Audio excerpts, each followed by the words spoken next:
আমরা এমন একটা জনপদে বসবাস করি, যেই জনপদে স্বপ্ন দেখাটাই অনেক বড় একটা অন্যায়।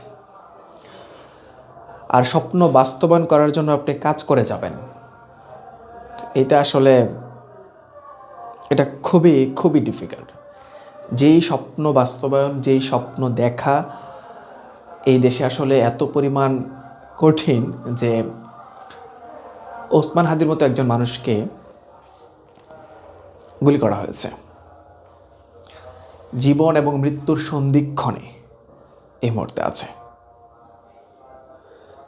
এরকম একটা জনপদে আমরা বসবাস করি, যেই জনপদে মানুষ মানুষকে মারধর করে, হত্যা করে, গুম করে, খুন করে, কিন্তু বিচার হয় না।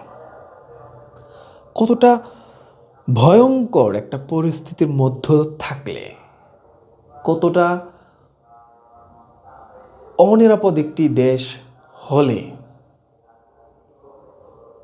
আমরা বলতে পারি যে এটা একটা জাহান্নাম। আসলে একটা জাহান্নামের মধ্যে আমরা বসবাস করছি, যেখানে স্বপ্ন দেখাটা, স্বপ্ন বাস্তবায়ন করাটা একটা গুরুত্বপূর্ণ জায়গায় দেশকে নিয়ে যাওয়া, দেশকে ভালোবাসা, দেশপ্রেমিক হওয়াটা অনেক বড় অন্যায়। আসলে হতাশার কথা কি বলবো, বলে তো শেষ করা যাবে না, কিন্তু খারাপ লাগে আর কি, যে এই দেশে আসলে আপনি ভালো কিছু করতে চাইবেন, আপনি দেশপ্রেমিক হবেন, এটা আসলে খুবই অসম্ভব একটা ব্যাপার। আপনি দেশপ্রেমিক হলে আপনাকে